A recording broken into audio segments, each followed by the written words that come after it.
Algo que enxerga os nossos corações e a verdade, a adoração que flui de dentro de nós, a adoração que sobe a Ti, somente a Ti, Espírito Santo.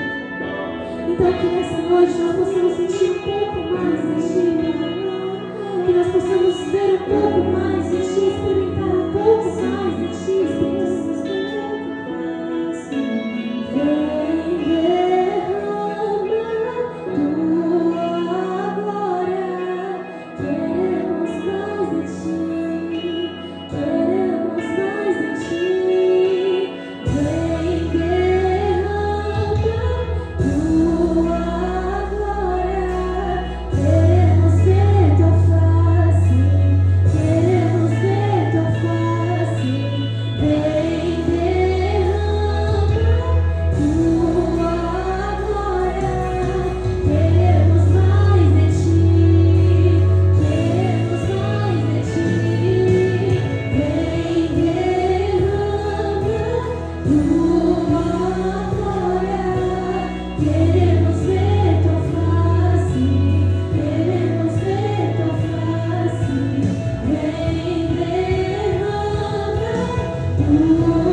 Aleluia.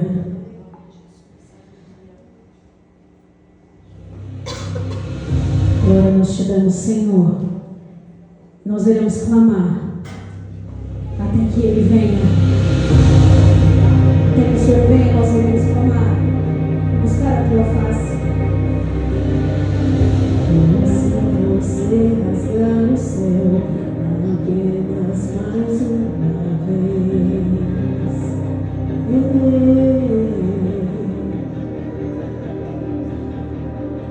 Oh, se você descer e fizer Deus grandes feitos de novo,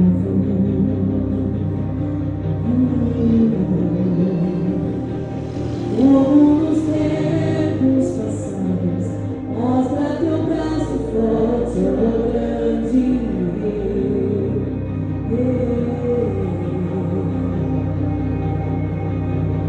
mostra a essa geração teus prodígios e sinais.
nós permanecemos fiel até que Ele venha.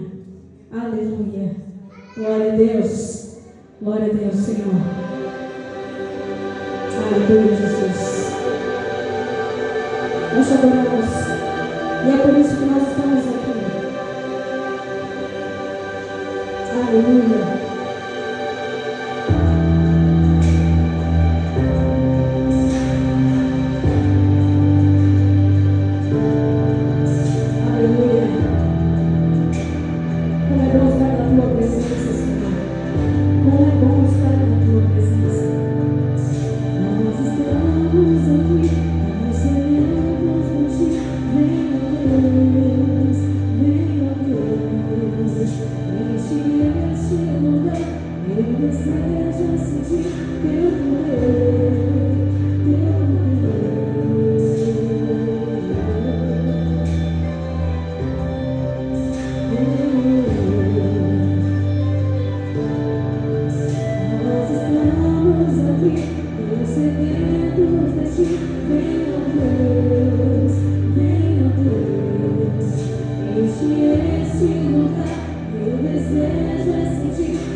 Shalom, boa noite, igreja. Irmãos, eu vou ler aqui um versículo que está em Mateus 7,11. Não preciso abrir. Quanto mais ao Pai de vocês que está nos céus, dará coisas boas aos que pedirem. Eu estava pensando nessa palavra e eu comecei a lembrar do meu pai. E hoje, como é dia dos pais, eu pensei bastante nele. E eu lembrei do cuidado que ele tinha comigo quando eu era jovem ainda. Há muito tempo atrás. E ele se preocupava com o horário que eu chegava, ele se preocupava com a minha alimentação, no tempo que a minha mãe não teve com a gente, estava em Pernambuco na época. E ele fazia o café, ele fazia a janta, e eu percebia que ele tinha muita preocupação com o nosso bem-estar. Tempos depois eu venho a ser pai também, e eu comecei a entender o que é ser pai. Eu comecei ali a acordar na madrugada para fazer a mamadeira do Lucas, e depois você começa a se preocupar quando ele está com um probleminha de saúde, você vai levar no hospital, você leva na escola. Então quando a gente é pai, a gente vê a necessidade do filho, a gente se preocupa com o bem-estar do filho, com aquilo que ele tem de preocupação, com as dificuldades que ele passa, e com Deus é muito acima disso. Ele se preocupa muito mais com cada um, ele se preocupa com as suas finanças, ele se preocupa com o seu bem-estar, ele se preocupa com a sua saúde, com a vida financeira, com a vida o que acontece com a sua família inteira, com os seus descendentes. No geral, ele se preocupa com você. E ele tem provido na vida de cada um de nós, assim como ele tem provido na minha vida. Eu aprendi uma coisa: nós temos que ser agradecidos por tudo aquilo que ele nos dá. E ele tem nos dado muito, ele tem provido na nossa casa, assim como ele provê na igreja. Ele que nos entrega a condição de honrar os nossos compromissos com as nossas finanças, assim como na igreja. A igreja não necessita necessariamente das suas ofertas, porque nós não ofertamos por obrigação, a gente oferta por amor à obra. E é isso que sempre o pastor nos ensina: ofertar por amor e não por necessidade. E eu entendo que quando nós não somos agradecidos por aquilo que Deus nos dá, isso pode te confundir no momento que Ele for te dar mais. A gente às vezes não agradece aquilo que Ele já tem nos dado. A gente às vezes acha pouco aquilo que Ele já tem nos dado. Só que quando você não reconhece aquilo que Ele te deu, vai complicar com aquilo que Ele ainda tem para te dar. Porque as coisas podem se confundirem para você não entender quando Ele tem alguma coisa nova para te dar.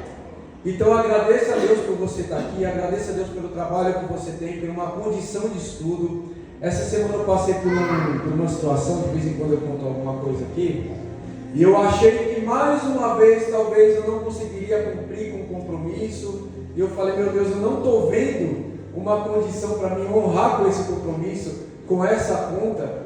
Só que eu descansei. Eu falei: todas as vezes que eu confio em Deus, Ele vem e entra com providência, e nessa semana não foi diferente. Eu apenas pedi, e Ele me deu aquilo que eu precisava. E às vezes parece pouco, porque Ele não deu sobrando. Ele não deu para ficar sobrando no meu bolso para me gastar com outras coisas. Mas Ele me deu aquilo que foi suficiente para me honrar com o meu compromisso. Então creia que Deus Ele ainda tem mais coisas para dar na sua vida. Ele tem mais coisas para você. Aquilo que você às vezes acha que não vai acontecer, Deus Ele já está trabalhando, mesmo que seja no silêncio. Mesmo que no momento de dúvida você acha que você não vai conseguir aquela porta de emprego, você não vai conseguir honrar aquele compromisso, apenas creia, apenas agradeça. E como agradecimento, o que você tem trazido para Deus hoje? Qual vai ser o seu agradecimento? Vai ser com oferta? De repente com um abraço no seu irmão? Eu te convido nesse momento a te ofertar, a vir trazer o seu dízimo nas mãos dos pastores, amém? Vamos agradecer a Deus essa noite por tudo aquilo que Ele tem feito na nossa vida, amém? Senhor Deus, eu te agradeço, meu Pai, te apresento, meu Pai, esse povo, Senhor, te apresento, meu Pai, esses dízimos e essas ofertas, meu Pai. O Senhor possa, meu Pai, estar abençoando, meu Pai, abrindo portas, meu Pai, tirando, meu Pai, de nós, meu Pai, da nossa vida, meu Pai, todo espírito devorador, meu Pai. Tudo aquilo, meu Pai, que em algum momento, meu Pai, tem impedido, meu Pai, a sua igreja de ofertar, meu Pai. O Senhor venha, meu Pai, nos abençoar abundantemente, Senhor, porque nós cremos, meu Pai, no poder da sua palavra, e nós cremos que o Senhor é fiel, meu Pai. Em nome de Jesus nós te agradecemos. Amém. Aleluia. Enquanto você oferta, nós devemos adorar ao Senhor.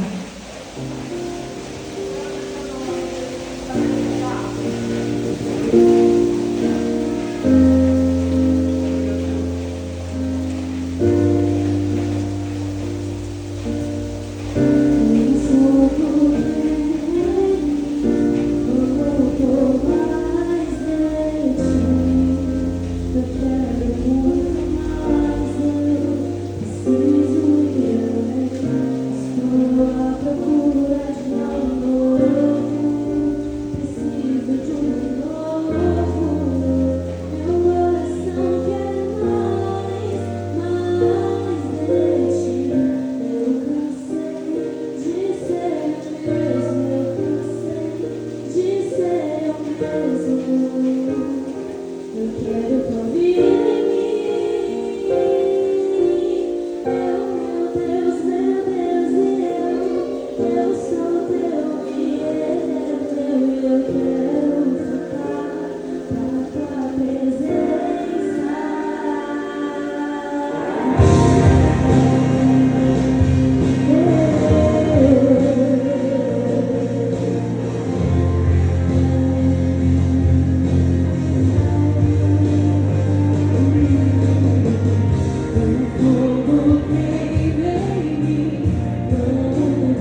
Boa noite a todos.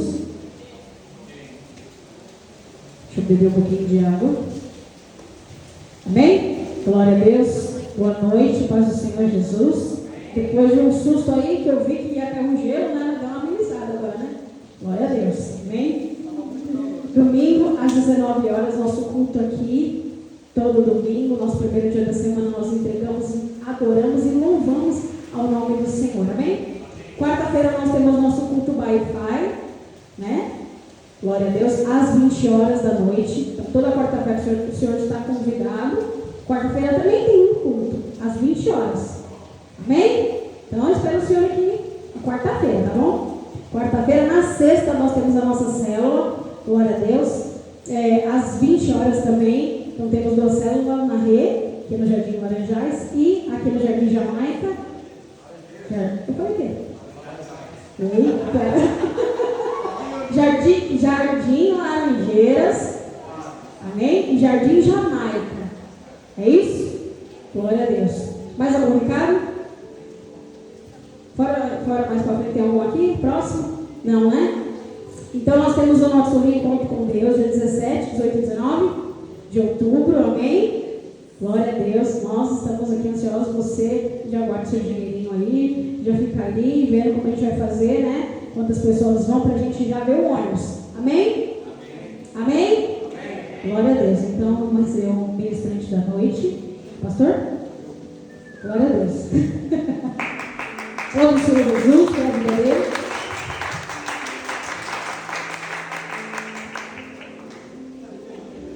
Amém, paz seja Jesus. Amém. Pode sentar.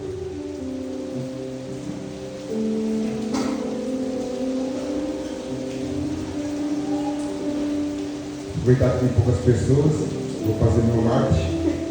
Eu vou testar aqui, se tiver bom, você me fala. Aí eu vou começar. Eu nunca tive assim, um sonho. Shalom, paz seja Jesus, boa noite. Eu nunca tive a pretensão de escrever livros, nada parecido. Nunca foi uma pretensão minha, né? Foi algo que eu queria. Mas era algo que estava no coração do meu pai. O pai queria muito escrever, ele tinha um sonho de escrever, inclusive ele escreveu algumas coisas que acabou se perdendo no meio das portas de casa, principalmente por parar. E trabalhamos com libertação há um tempo. E algumas coisas eu reparei, ministrando pessoas da libertação, vi uma frase que meu pai sempre falava, também me deixava muito, trazer alguns questionamentos, e a frase que ele falava o seguinte, que é a frase que até repito até hoje, ele falava assim, o motivo do nosso sofrimento são nossas escolhas. E devido a essa frase, eu consegui escrever algo sem pressa, bem devagar, e eu vi que começou a ficar bom, uma tese para mim, começou a ficar bom, falando um pouco sobre decisões, e coloquei o tema poder da decisão, caminhos que moldam destinos. Todo o nosso sofrimento realmente é baseado naquilo que nós escolhemos. Comentei agora com o Santo, foi disso, e dizia para ele um pouco sobre isso e falava o seguinte. E a escolha foi um poder de Deus, um poder que Deus compartilhou com o homem, aonde ele não se intromete. É você que vai escolher aquilo que você quer ser, aquilo que vai ser sua vida, a vida com Deus. É você que escolhe, não é Deus. Se você quiser sair daqui hoje nesse culto parar em boteco, parar em uma feira, parar em pontos de prostituição. Você pode. Você pode. E Deus ele não vai se intrometer nisso, porque a escolha ela é tua. É um presente de Deus para você. Porém, a maioria dos sonhos, ou grande parte dos sonhos, ou das escolhas, nascem pelo sonho. Primeiro, você sonha. Você sonha em ser um médico, você sonha em ser um advogado, você sonha em ser... Primeiro você sonha, aquilo cresce no teu coração, aí você toma o caminho e toma a decisão que você quer de acordo com os sonhos. Porém, existe alguns sonhos. Existe o sonho, o seu próprio sonho. Existe o sonho de Deus para você. Existe o sonho dos seus pais para você. E existe também o sonho do inimigo, do diabo para você. E o sonho deles acaba interrompendo ou atrapalhando um propósito. O exemplo que eu dei, até o Santo, eu dizia, de repente, o pai, por ter uma formação de direito, tem um sonho que teu filho também seja um advogado. Então ele começa a insistir e forjar o filho para ser um advogado. Mas no final, o filho vai perceber que não era o propósito aquilo que ele queria, não era ser um advogado. Então o próprio sonho do filho acaba sendo frustrado no meio do percurso, o que vai levar a tristezas profundas, a depressão, porque ele realizou um sonho que não era dele, que era um sonho dos seus pais. Então toda decisão ela começa através de sonhos. Mas daqui por diante, qual decisão nós vamos tomar? Como devemos tomar a decisão? Qual é a melhor decisão? Então eu escrevi. Aí é propaganda. Não vou falar que é livro, mas é um livreto, porque são 60 páginas só, é fácil de ler. E vocês, confirmam as primeiras que vão, por favor, né? Me ajudar. Me ajuda, Edilson. Sim. Eu vou pedir resumo para você, Edilson. Aleluia. Eu acabei de pegar. Eu vou dar uma lida, eu vou dar uma corrigida, mas possivelmente a gente vai colocar para impressão. Eu fico feliz, porque na verdade não é um sonho meu, mas é um sonho do meu pai sendo realizado através de mim. Fico muito feliz por isso. É um livro bem compacto. Eu acho que está simples a leitura. Está ali. Eu acho que está simples a leitura, eu não fiquei enchendo muito. Tentei ser mais compacto e mais direto possível. Eu ia falar um pouco sobre decisões,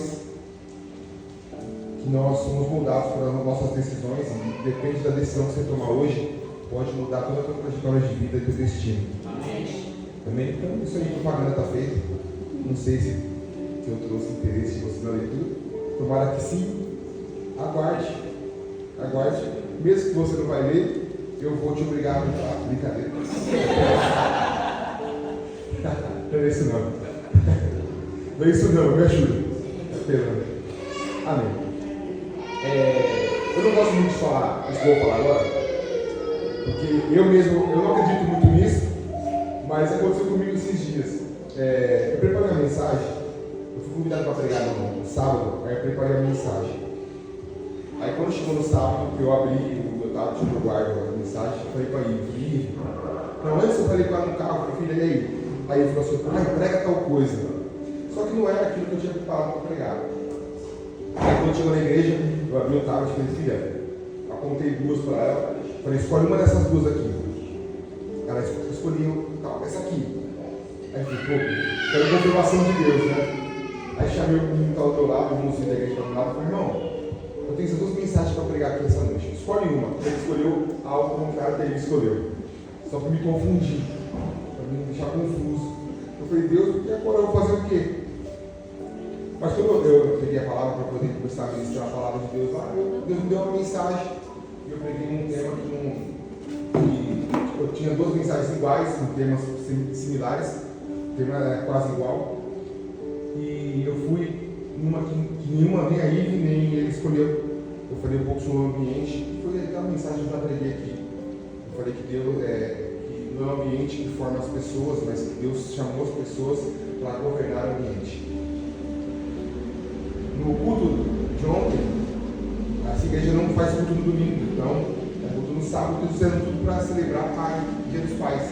Aí eu fiquei, depois que eu preguei, eu senti satisfeito com a pregação, eu acho que só se foi impactado. Eu senti isso, mas fiquei um pouco frustrado, porque eu devia ter preparado algo pai, porque era Dia dos Pais. Aí eu cheguei em casa já, pesquisei no chat GPT, olhei, li, depois à noite fui no quarto, fiquei lendo algumas coisas, alguns textos, preparei algo sobre pai. Falei, agora vai ficar legal, domingo vai ser na igreja de São Paulo, eu vou falar sobre pai, vai ser bonito, vai ser lindo. O texto é muito bonito assim, a história, Velho Testamento, vocês sabem que eu gosto de contar a história, mas quando eu cheguei lá na igreja, eu ouvi o clima que estava, não vai rolar. E preguei sobre algo que eu também já preguei aqui. Eu preguei sobre quando o céu se cala. Não sei se vocês lembram de Apocalipse. Quando houve silêncio de 30 minutos no céu. Depois de 30 minutos a trombeta começou a soar. Eu dizia que está próximo a volta de Jesus. Está próximo. Mas aí eu tinha uma carta na manga, a pregação de pai no salão. Ficou lindo. Falei, agora eu vou despejar ela, porque eu preparei bonitinho, coloquei os versículos, ficou top. Mas sentei ali e chamei ele ali e falei, eu acho que vai rolar aquela que você pediu para eu pregar. E eu vou pregar ela mesmo, já preguei ela várias vezes. E eu acho que já preguei aqui, inclusive, algumas vezes essa mensagem. Mas testificou no meu coração de pregar novamente aqui essa mensagem, talvez você possa até lembrar dela. E eu vou ler o livro de Mateus, no capítulo 12. Eu vou ler alguns textos de Mateus. Nós vamos começar em Mateus, no capítulo 12. Depois vamos voltar um pouco, mas vamos começar no 12, versículo 10. Capítulo 12, versículo 10 do livro de Mateus.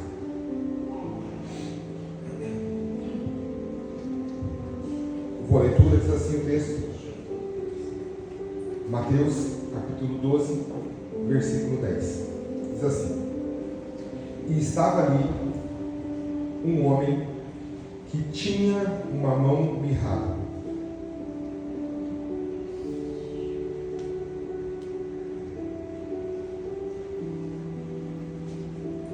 Só um momento que eu quero abrir na Bíblia, abrir na Bíblia.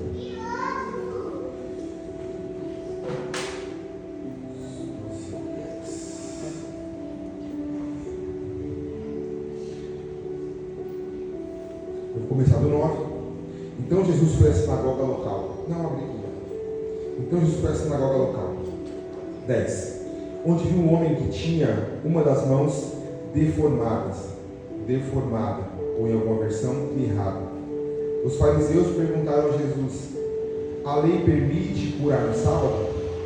Esperavam que ele dissesse sim, para que pudesse acusá-lo. Amém. O outro texto que nós vamos ver também é Mateus, mas nós vamos voltar um pouco a Mateus, no capítulo 11. Capítulo 11, vamos começar no versículo 20, depois eu vou pular alguns versículos. Mateus, capítulo 11, versículo 20, no seu primeiro versículo, diz assim: Então começou ele a lançar em rosto as cidades onde se operou a maior parte dos seus prodígios, e não haviam arrependido, dizendo. Eu vou parar aqui e vou para o versículo 23.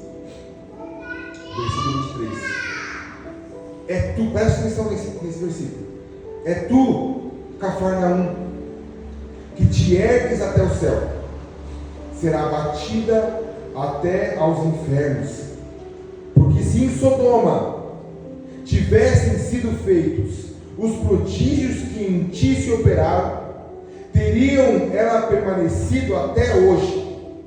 Porém, eu vos digo que haverá menos rigor para os de Sodoma no dia do juízo do que para ti. Amém. Essa é a palavra do Senhor Jesus.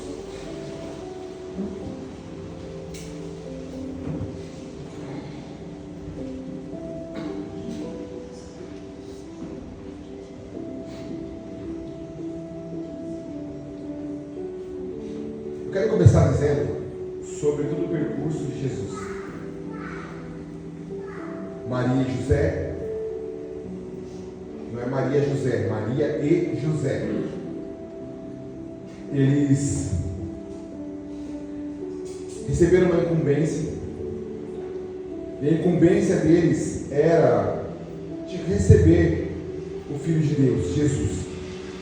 Eles moravam em Nazaré, na Galileia. Era a cidade onde eles viviam. Mas eles precisavam, ou José especificamente, precisava ir até Belém, porque o governo romano havia determinado um recenseamento ou um cadastro. José tinha que voltar para fazer um cadastro, voltar para Belém. José precisava se registrar em Belém, por quê? Porque ele era descendente de Davi. E o povo, ou a sua descendência, residia em Belém. Então, José sai com Maria grávida em uma viagem até a cidade de Belém. No meio do percurso, tiveram que se hospedar porque estava próximo à vinda do Messias, de Jesus, o nascimento de Jesus. Foi aonde acharam uma manjedoura para que pudesse repousar. E foi ali, em Belém, que Jesus nasceu. Por isso que tem a musiquinha, que final de ano de Natal, pobrezinho nasceu em Belém. Belém, da cidade de Judeia. Foi lá que Jesus nasceu. Quando os reis magos eles voltam, eles vão, levam um presente e voltam. Mas quando eles voltam, Herodes chama os reis magos e diz assim: ó, quem que é esse que nasceu aí? Aí os reis magos: esse é o rei dos judeus. Rei do judeu? Como assim?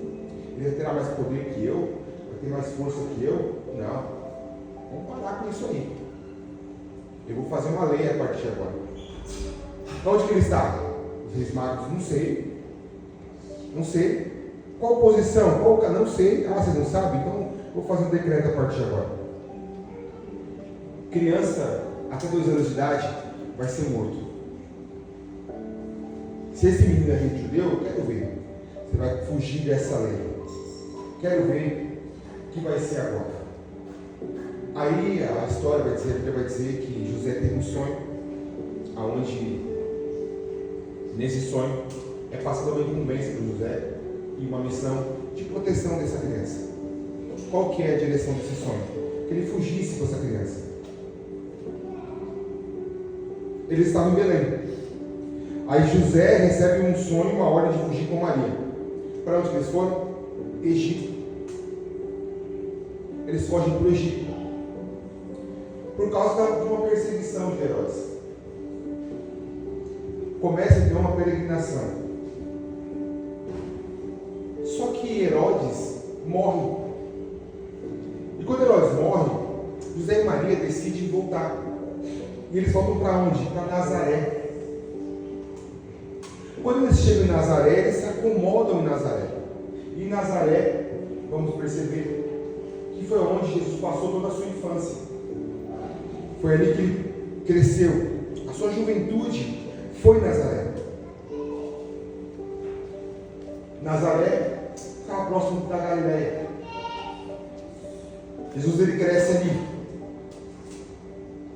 E ali em Nazaré, ele vai ficar até os seus 30 anos. Mas mesmo assim, ali não foi um lugar onde ele fixou. Porque até o seu percurso, aos seus 30 anos de idade, ele sai daquela região. Ele vai também para Jerusalém. E essa história de Jerusalém é uma história bem legal. Se eu não me engano, minha mãe já pregou até aqui sobre isso. que vai falar a história de Jesus com 12 anos de idade. Aí os seus pais pegam Jesus e vai levar ele aonde? Para o tabernáculo. Aí chega no tabernáculo para quê? Para adoração, para devoção, para entrega, para sacrifício. Jesus com 12 anos. Aí chega lá, o que acontece? Eles voltam, deu horário, estão voltando.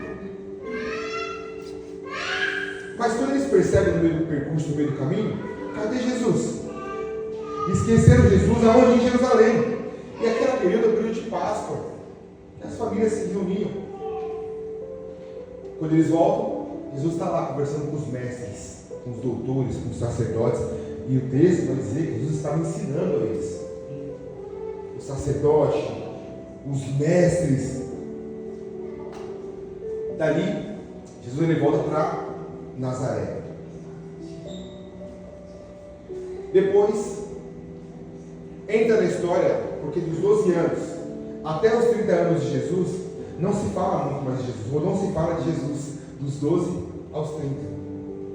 Mas aos 30 anos, mostra Jesus indo ao Rio Jordão. Para que ele foi ao Rio Jordão? Para ser batizado. Aí João Batista vai, olha para Jesus vindo e fala: poxa, não, esse ali que está vindo, eu não sou digno nem de calçar os seus sapatos ou tirar as suas sandálias. Esse é filho de Deus. Aí quando ele batiza Jesus, o texto vai dizer que uma pomba, que significava o Espírito Santo, repousa sobre Jesus, mostrando realmente a missão e o propósito que Deus tinha para Jesus. Depois do batismo, Jesus se retira até o deserto, onde ele fica 40 dias de jejum, se preparando. Esses 40 dias não foi de alegria, não, foi 40 dias de provação, de tentação, porque a história vai dizer que ele foi tentado pelo diabo, oferecendo riquezas, poder, fama. Mas Jesus ele suporta tudo isso. Jesus ele volta então para Galileia. E em Galileia começa o ministério de Jesus, e algo fantástico. Porque na Galileia que ele começa a pregar. Até então é só o seu jeito, a sua forma, mas depois do seu batismo e da aprovação, ele começa a ir no deserto, nos montes, e anunciar e pregar. Porque ali era o início do teu chamado. Foi lá em Galileia que ele começa a chamar os seus discípulos, que ele escolhe um na beira do mar, pescador: vem, me siga. Foi ali então, em Galileia, que ele começa grande parte do teu ministério. E aonde que ele estava exatamente? Ele estava numa cidade chamada Cafarnaum. Vou repetir, para que você guarde isso e nunca mais esqueça essa mensagem. Aonde ele estava especificamente? Era Cafarnaum. Onde ele estava especificamente? Cafarnaum. E lá em Cafarnaum foi aonde ele operou a maioria dos seus milagres. Foi lá em Cafarnaum. Não foi em outra região. Foi em Cafarnaum. Entenda, guarde essa cidade. Foi em Cafarnaum que ele acalmou o mar. Lembra na história do barquinho? A tempestade começou, os discípulos ficou desesperados. Jesus estava longe, dormindo. Aí chegaram Jesus, e aí? Vamos morrer aqui. Calma. Vento se acalma, mar se acalma, tudo se acalmou. Foi aonde isso? Foi aonde isso? Cafarnaum.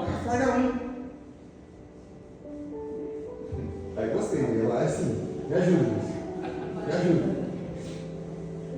O texto que nós lemos, nós vamos falar daqui a pouco sobre ele. O primeiro texto que nós lemos: um homem com a mão mirrada, com a mão defeituosa. Aonde que isso aconteceu? Aonde, gente? Fala, me ajuda. Isso, para acordar, fala comigo, Cafarnaum. A Bíblia vai dizer também que Jesus ele cura a sogra de Pedro. Aonde que era a região que a sogra de Pedro morava? Cafarnaum. Hoje, isso aí. Aleluia. A filha do centurião morreu. Não dá. Morreu? Como assim? Ela está dormindo. Ela está apenas dormindo. Eu vou lá. E a menina volta à vida. Aonde que eles estavam? Ele descobriu dessa vez. Aonde que ele estava, Edilson? Cafarnaum. A mulher do fluxo de sangue estava lá com a multidão. Daqui a pouco vem a mulher no meio da multidão e toca na hora de Jesus. Aonde que ela estava? Cafarnaum. Oh, Edilson, me ajuda, Edilson. Não dorme não, Edilson. Isso é importante para mim. A filha de Jairo também. Não adianta nem ir, nem adianta ir. Já era. Como os meninos falam, o Murilo brincando, foi de arrasta para cima. Mas Jesus chegou e houve cura, houve milagre, houve ressurreição. Aonde foi isso?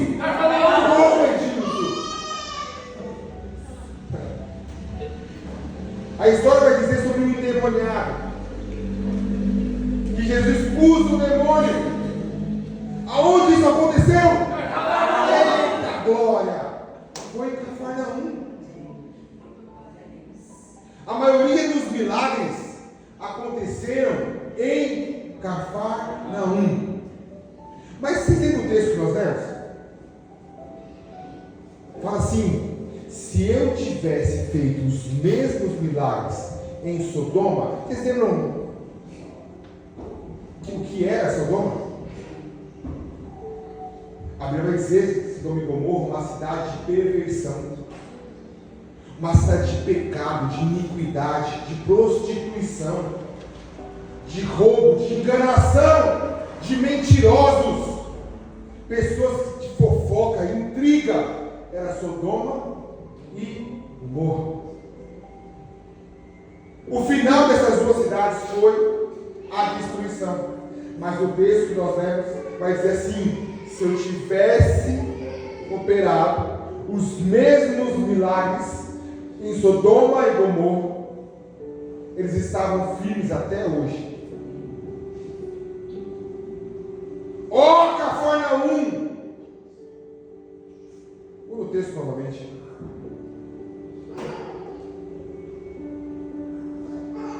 Tu, Cafarnaum, que erguesse até o céu, serás abatida até o inferno. Calma aí. Jesus começa o seu ministério praticamente em Cafarnaum. Opera a maior dos milagres em Cafarnaum.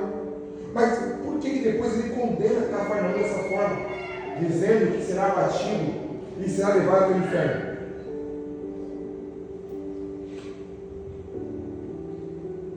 Eu já contei esse testemunho, você já conhece, mas eu quero recontar. O meu pai tinha uma doença que ele tinha quando ele era pequeno, com 8 anos. Eles não sabiam que doença que era. Seus pais vieram para São Paulo, começou a levar os médicos não sabiam o que ele tinha, não tinha uma definição da doença que ele tinha. Com o passar do tempo, ele crescendo, chegaram ao entendimento que a doença que ele tinha se chamava lepra. E na época era um nome terrível. Ninguém queria ficar perto de um leproso. porque por falta de conhecimento, para eles era contagioso. Ficar perto de alguém que tinha lepra poderia pegar. A história dos mais antigos com a mesma doença, inclusive meu avô tinha a mesma doença. Meu avô foi internado em sanatórios. Sabe o que é ser internado em sanatório? É ir contra a sua própria vontade. Na época parece que era um caminhão que buscava, enchia um caminhão com as pessoas que tinham essa doença e levavam para mais longe possível. Tinha um sanatório, ou tem, está desativado, se não me engano, lá em Mogi, levavam para lá, ficar lá isolado. Há pouco tempo atrás, alguns anos atrás, passou até uma reportagem na televisão desse sanatório, porque uma parte desse sanatório se tornou uma cidade. Sabe quem mora lá? Pessoas que têm a lepra. Como eles ficavam internados, isolados da população, do povo, eles se casavam ali entre eles, tinham filhos ali, moravam ali. O mais interessante é que ali, também do outro lado da pista, tem um cemitério. E o cemitério é deles também, de pessoas que tinham a mesma doença. Estou falando isso para você entender a gravidade que era essa doença. Hoje, eles mudaram o nome. Hoje já não chamam mais lepra. Hoje o nome dessa doença é hanseníase. Hoje está mais avançado. Hoje tem tratamento. Mas aonde essa doença ataca? E por que eu estou falando sobre ela nesta noite? Porque essa doença ela vai atacar os nervos. Mão, pé. Ataca os nervos. Algumas pessoas, o meu avô inclusive, tinha as mãos atrofiadas. O meu avô, na sua juventude, era violento, tocava viola. Mas daqui a pouco começou a atrofiar os dedos, ele já não podia mais tocar a viola. Abriam feridas. Começava com pequenos, com vermelhidão. Daqui a pouco era a ferida que era aberta. Infeccionava as feridas, essa ferida. Comia a carne. Eu não quero ser sensacionalista, mas eu cheguei a ver meu pai fazendo curativo no seu pé uma vez. E ele limpando aquele machucado na sola do teu pé. E eu vi uma vez ele com uma pinça tirando um osso do dedo. Ele puxou com a pinça, daqui a pouco o dedão dele fez puxou. E ele não sentia dor nenhuma. Esse ponto que eu quero chegar. Porque uma das consequências dessa doença é que tira totalmente a sensibilidade. Para o meu pai cozinhar, ele tinha que ter um cuidado dobrado. Porque a sensibilidade dele era pouca. Algumas vezes ele se queimava. Vermelho na mão. E ele não queria preocupar a gente. Muitas vezes falava assim, não, ele até fingia que doía. Mas a gente sabia que ele não sentia muita sensibilidade mais nas mãos, nos pés. A sensibilidade era pouca. A gente, eu, muitas vezes reclamo por uma dor de cabeça. Reclamo, tenho reclamado nos dias para cá, dor nas minhas costas, dor no meu braço, dor no dedo. Mas por que isso tem ocasionado para mim em específico? Eu tenho treinado, tenho feito a luta lá, então está doendo. E muitas vezes nós temos reclamado de algumas dores. Então Deus, na época, quando eu escrevi essa mensagem há anos atrás, Deus começou a falar comigo e dizer que dor é uma dádiva de Deus. Dor é presente. E eu não sei qual tipo de dor que você tem sofrido. Se é uma dor física, se é uma dor emocional, eu não sei qual tipo de dor. Mas eu quero que você entenda comigo nessa noite. Dor é dádiva, é presente de Deus. E eu quero te explicar isso para que você venha entender hoje. A pior coisa é não sentir dor. Se por acaso alguém aqui sentir dor no estômago, uma irmã que não veio porque não está muito legal a barriga. Mas essa dor, ou quando nós identificamos aonde está a dor, nós conseguimos encontrar o remédio exato para tratar a dor. É barriga? Está vomitando? Está um traminho? Está com queimação? Toma um omeprazol. Quando sabemos aonde está a dor, nós conseguimos tratar. Sabe dor de cabeça? Você não vai tomar o Dramin. Você está com dor de cabeça? Você vai tomar o paracetamol? Você vai tomar um Advil? Você vai tomar um Doril? Porque são remédios para dor de cabeça. Quando você sabe aonde está doendo, você consegue tratar aonde está a dor. Mas quando você não sabe aonde está a dor, aí, meu irmão, vai ficar difícil. Por isso, que quando a dor vier na sua vida, antes de murmurar, agradeça. Eu sei que é duro, eu sei que é difícil, mas agradeça. Porque se você sabe que está doendo e aonde está doendo, meu irmão, isso é uma dádiva de Deus. Meu pai sofreu uma doença que ele não sentia onde doía. Não sabia. Às vezes ele fazendo comida, ele se queimava, ele só percebia que se queimava depois quando a bolha crescia na mão. Aí ele passava lá na pomada, só depois. A dor é uma dádiva de Deus. Estão comigo? Amém. Dor é uma dádiva de Deus. O que eu quero que você entenda nesta noite é que Cafarnaum foi a cidade onde Deus operou, ou Jesus operou, a maioria dos seus milagres, mas ela será batida e levada até o inferno. Por que, pastor? Pergunta, por que, pastor? Por que, pastor? Porque perdeu a sensibilidade. Perdeu a sensibilidade. Jesus morava em Cafarnaum, operou milagre em Cafarnaum, o ministério dele foi em Cafarnaum. Mas sabe, assim, quando um famoso muda para o bairro onde você mora, os primeiros meses desse famoso na tua cidade é uma cogitação, é você querendo tirar foto, querendo autógrafo, falando para todo mundo. Mas daqui a pouco se torna comum. Aonde eu morava na minha juventude, no bairro de Jardim Nordeste, lá em São Paulo, um pouco acima da Nordeste do Sul. Quem morava ali? O Maguila. Eu lembro que as primeiras vezes que eu vi ele na padaria tomando café, aquilo eu olhava, aquilo está lá o Maguila. Mas daqui a pouco ficou tudo comum. E quando tinha alguém que nunca tinha visto, lá o Maguila, tá bom, Maguila. Tá bom.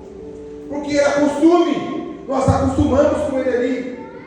E assim que funciona, de repente, com um famoso que vem morar perto da tua região. Primeiros dias, primeiro mês, de repente 1 ano.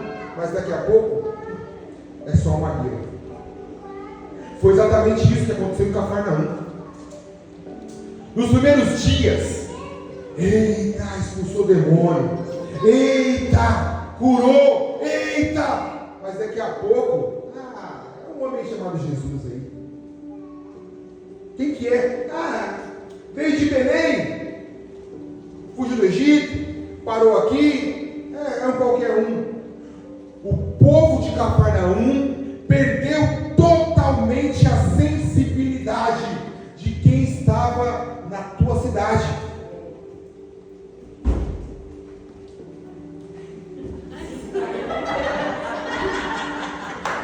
Pensei que me pegaram, tiraram daqui, veio um de cada lado. O que eu fiz?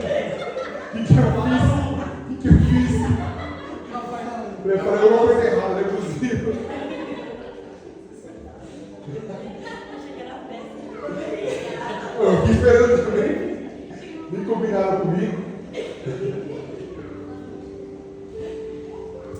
Sabe o que eu vejo? E essa mensagem eu escrevi há anos atrás, faz tempo, faz anos atrás. Mas ela continua sendo tão atual, sabe? Porque as pessoas perderam a sensibilidade. Eu posso pregar, falar, gritar, mas eu posso perguntar que é um ou dois que estão prestando atenção no que eu estou falando.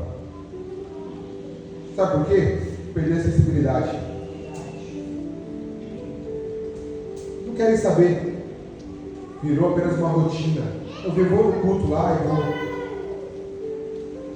As pessoas têm perdido a sensibilidade, irmão. Jesus tem passado e você não tem percebido. Sabe por quê? Perdeu a sensibilidade.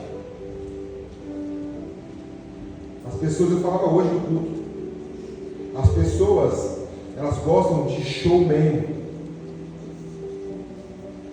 Se de repente a gente estivesse aqui profetizando, estava todo mundo em choque, olhando para minha cara, esperando alguma coisa, ou com medo. É verdade que eu estou falando. Mas quando nós começamos a pregar uma mensagem, é poucos que falam, não, eu quero ver, eu quero sentir, eu quero, sabe por quê? Perdemos não de você, não de mim, perdemos a sensibilidade. Jesus está na casa, você nem sabe, passa desapercebido. Tem muita gente, Jesus está na casa, tem pouca gente, Jesus está na casa. Você não pode ser Cafarnaum, não pode deixar passar desapercebido, meu irmão. Amém. Aleluia. Nós somos movidos pelo egocentrismo, só pensamos em nós. Não podemos perder a sensibilidade. O texto que nós lemos, o primeiro texto que nós lemos, vai falar que Jesus chega na sinagoga. Agora você vê aqui, agora você vai participar comigo. Tinha um homem lá na sinagoga. O homem estava lá, talvez, sabe o que eu penso, o que eu imagino? Que ele não era a primeira, segunda, terceira nem quarta vez que ele estava lá. Ele ficava lá. A sinagoga é uma igreja, vamos colocar como uma igreja, onde a palavra de Deus era pregada. As pessoas compartilhavam da palavra de Deus. E aquele homem estava lá. O homem estava lá. Aí, passava ali um doutor da lei, olhava para ele. Passava um mestre, passava um sacerdote, e aquele homem estava lá. Aonde? Na igreja, no templo. Aí me vem Jesus, vem Jesus. Vem Jesus. Não quer participar? Aí vem Jesus. Pode parar aí. Aí Jesus ele para ali, no templo. Aí aparecem os doutores da lei. Os fariseus viram que tinha um homem ali, mas até então não fazia nada. O mais interessante dessa história para mim é que os doutores da lei apresentam uma dificuldade e uma enfermidade. Ou seja, eles sabiam que aquele homem precisava e necessitava. Mas fizeram o quê? Nada. Não ajudaram, não consolaram, não fizeram nada. Quero falar de novo. Escuta. Eles não fizeram nada. Quem eram esses homens? Doutores da lei, mestres, homens que separavam o seu sábado para ir em jejum, que era costume. Compartilhavam a palavra, ou seja, entendedores sabiam, conheciam a palavra, mas do lado dele tinha alguém que necessitava. E o que eles fizeram? Nada. O que eles fizeram? Nada. Será que há alguma semelhança nos dias de hoje? Será que há ou não? Frequentamos cultos, cantamos, levantamos as mãos, até oramos, vemos em culto de oração, mas existe necessidade do teu lado e você tem feito o quê? Nada. Nada. Fariseus fariseu.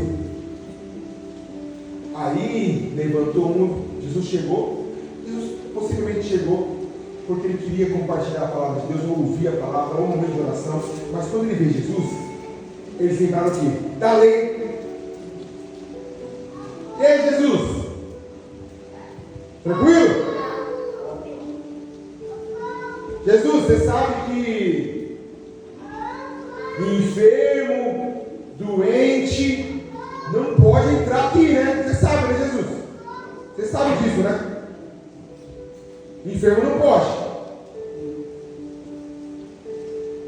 O que ele começou a fazer? Expor alguém que precisava de ajuda. E é muito fácil expor do que ajudar, não é? É fácil apontar do que ajudar.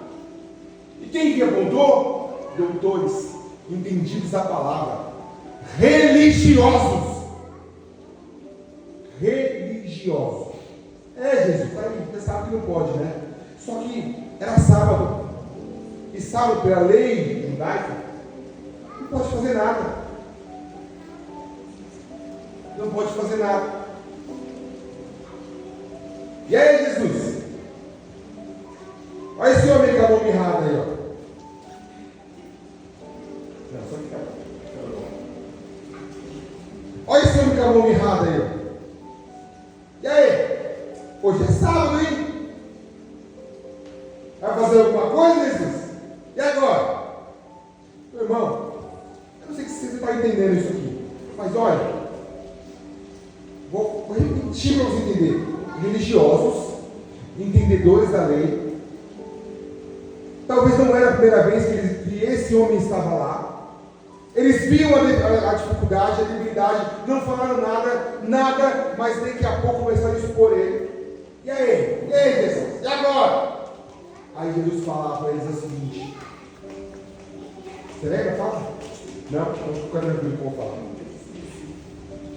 Jesus fala assim: escuta,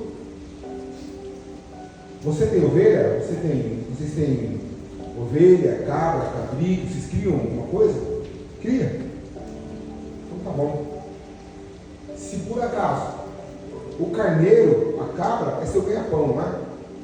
O carneiro e a cabra é aquilo que dá alimento para vocês, não é isso? É? E se de repente uma ovelha, ou uma cabra, ou um bezerro, cai no buraco? E o dia que cai é um sábado. E aí? O que vocês vão fazer? Vocês vão tirar? Imagina um burburinho. Aí, não, a gente vai tirar. Não, exatamente. O que vale mais? A tua ovelha ou uma alma, uma pessoa? O que vale mais? Que lição, pessoal. Que lição. O que vale mais para você o seu serviço? O que vale mais para você? A tua casa? O que vale mais? O teu carro, o teu automóvel, aquilo que você tem? O que vale mais para você? Pessoas estão morrendo do teu lado, você não tem feito nada. Vou falar de novo. Essa mensagem saiu para mim. Pessoas têm morrido do teu lado e você não tem feito nada. Sabe por quê? Tem coisas ou tem princípios para você que valem muito mais do que algo. É a tua ovelha. Aí Jesus ele chega no homem e fala para ele: ei, estende sua mão. Estende sua mão. Está contratado, meu amigo. Está contratado. Pode.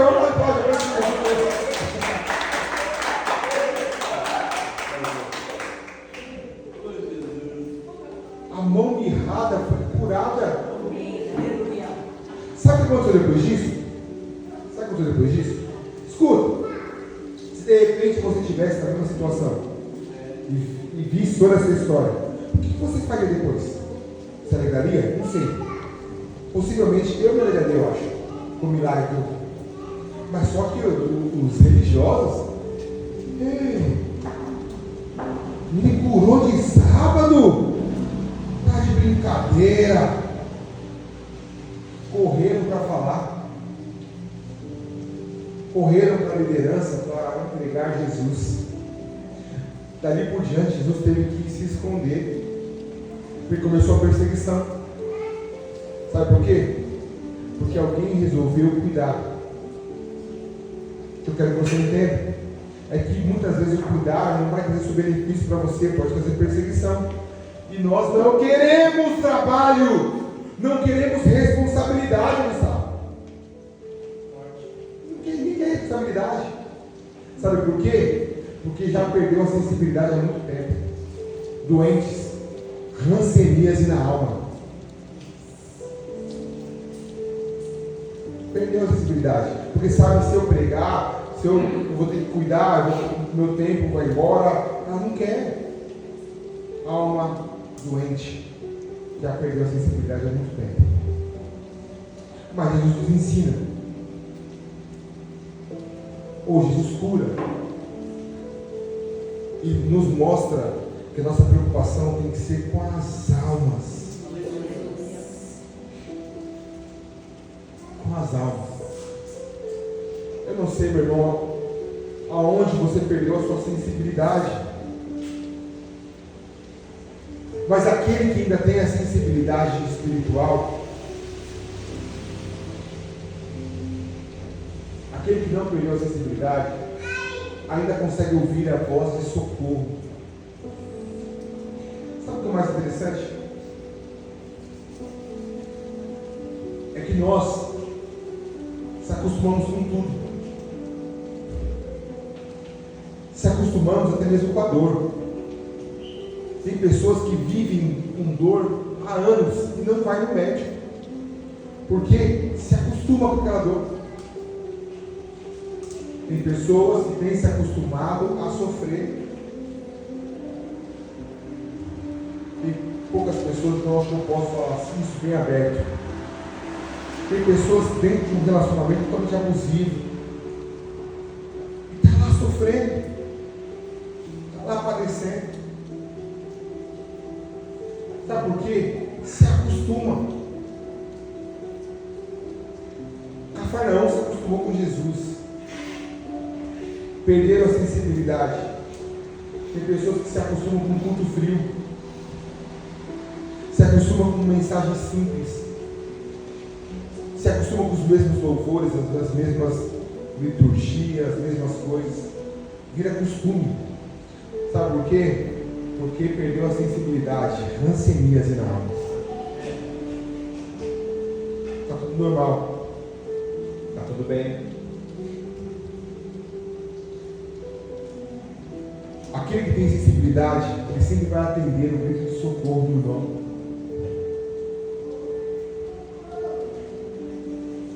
Somos adaptáveis, mas não podemos aceitar perder a sensibilidade.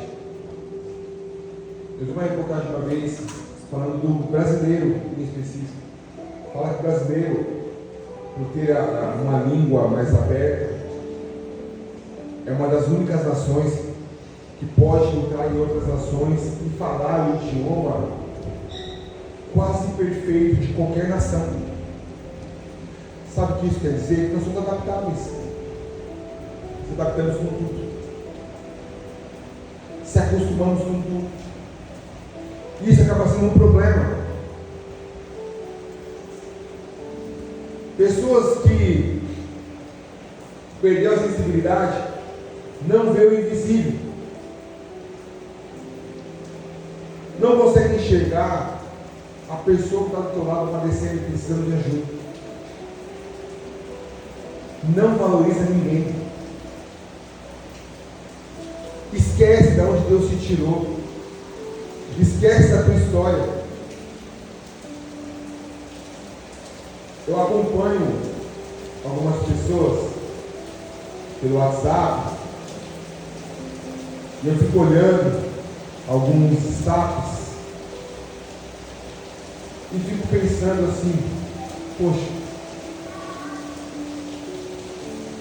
a pessoa combate a religiosidade, mas não entende que ele próprio está inserido na religiosidade. Sabe por quê? Porque o religioso que tem preocupação em debater a religiosidade. Mas aquele que tem sensibilidade, ele tem prazer em almas. Eu não vou perder meu tempo falando sobre igreja, sobre pastor, sobre... Não! Eu não vou perder meu tempo com isso. Aqueles que têm sensibilidade, o seu prazer é sentir a presença de Deus, sentir a graça de Deus, é pregar e compartilhar as boas novas.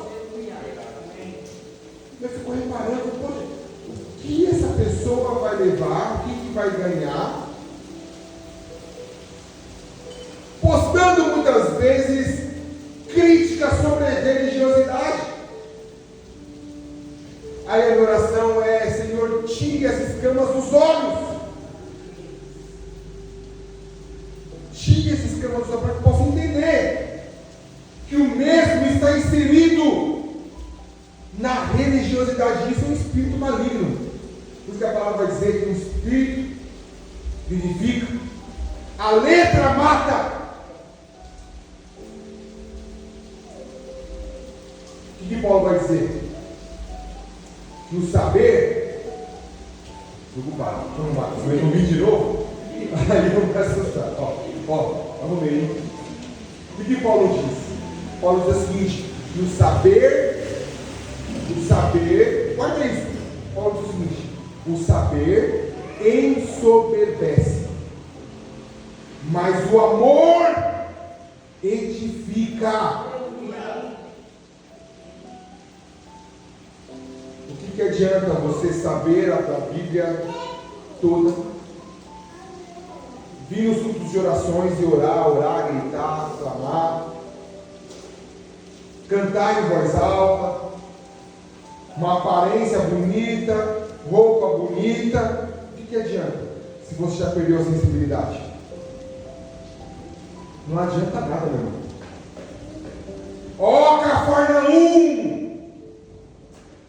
Se eu tivesse feito os mesmos milagres em Sodoma, Sodoma estaria de pé até hoje. Ó Cafarnaum, que será abatida até o inferno. Sabe por quê? Porque perdeu a sensibilidade. Já não sente mais a presença. Já não tem prazer mais na presença de Deus. Já não se alegra mais estar com os irmãos. Já não tem alegria de compartilhar a palavra de Deus. Já não tem alegria de pregar as boas novas para as pessoas, de trazer cura às pessoas.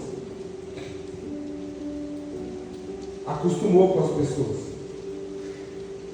Acostumou numa vida pacata, uma vida normal, e seguir só uma métrica de vida. Mas eu chego ao término dessa mensagem dizendo para você algo. Não perca a sensibilidade. E se por acaso a sensibilidade foi perdida ao longo do caminho, clame a Cristo para que a sua sensibilidade seja restaurada nessa noite, para que você possa ouvir a voz do socorro. Estamos em poucos números, mas sabia que muitos aqui estão precisando, de repente, até de um abraço, de uma palavra de conforto, de uma palavra que possa aliviar o coração. As coisas simples que você possa fazer, e muitas vezes você não tem feito porque perdeu sensibilidade. Ah, mas eu não tenho muito relacionamento com ele. Você não precisa ter relacionamento. Não. Você não precisa ter simpatia. Não, o que você precisa ter é sensibilidade. Você não pode perder a sua sensibilidade. Se a sua sensibilidade estiver inabalável, você vai ouvir a voz do socorro e você vai ouvir a voz do Espírito Santo falando contigo. Não deixe que a sensibilidade esvaie da tua vida ou saia da tua vida. Não perca a sensibilidade.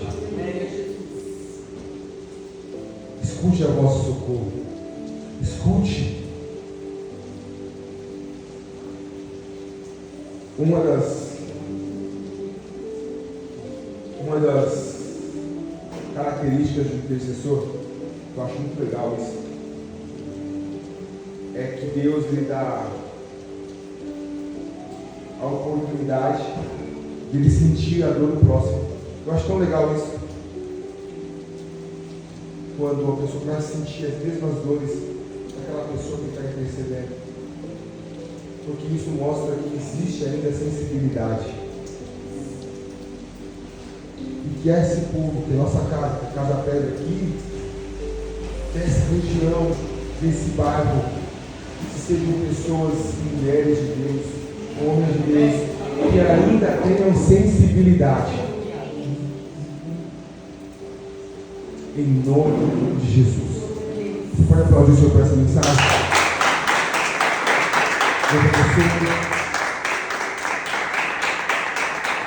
Graças a Deus. Aleluia. Eu não vou me estender. Acabei nem lendo muito aquilo que eu escrevi. Mas graças a Deus por isso. Espero que essa mensagem tenha tocado no coração de vocês. E eu acho tão legal, eu ministrei ela tantas vezes, mas hoje eu acho que foi diferente. Eu acho que foi pelo menos, né? E serve para mim também. Serve para mim. Não posso perder sensibilidade.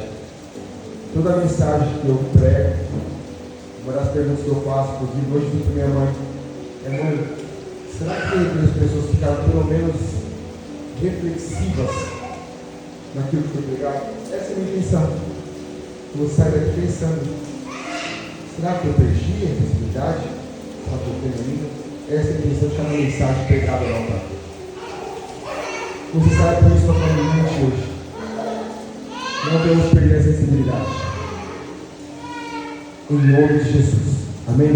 Que Deus abençoe. Uma semana abençoada. E de público. Feliz Dia dos Pais aos papaizinhos queridos. Uns de cabelo branco tem que estar pintado. E que já perderam o cabelo. Deus abençoe cada vida de vocês. Mais uma vez, uma semana abençoada. Amém? Deus abençoe. Em nome de Jesus.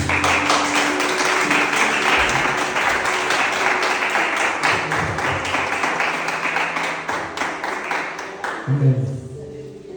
Irmãos, vamos nos colocar de pé. Não vamos esquecer, tá bom, irmãos? Não vamos esquecer de orar, continuar orando, intercedendo. E logo sai, né, pastor? Isso aqui já é meu, já, presente? Brincando. Vamos continuar orando, intercedendo, para que esse projeto saia e não venha só esse, venha muitos outros. Pai amado, Pai querido, nós somos muito gratos, Pai amado, pela sua mensagem que o Senhor nos concedeu, Pai. Que nós não venhamos esfriar, Pai amado, pelo contrário, Pai. Que nós venhamos engrandecer o Teu santo nome, Senhor, com essa palavra, Pai amado, que veio direto, Pai amado, em nossos corações, Pai. Nós te damos honra, te damos glória. Que o grande amor de Deus, Pai, a graça do Senhor Jesus Cristo e a doce comunhão do Espírito Santo de Deus esteja com todo o povo de Deus hoje e sempre. Amém, amém. Vamos em paz, em nome de Jesus.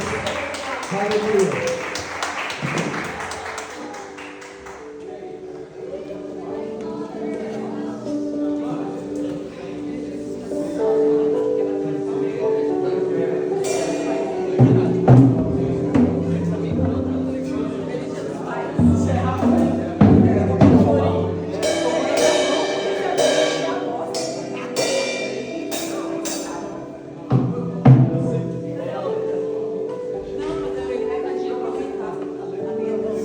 Amém.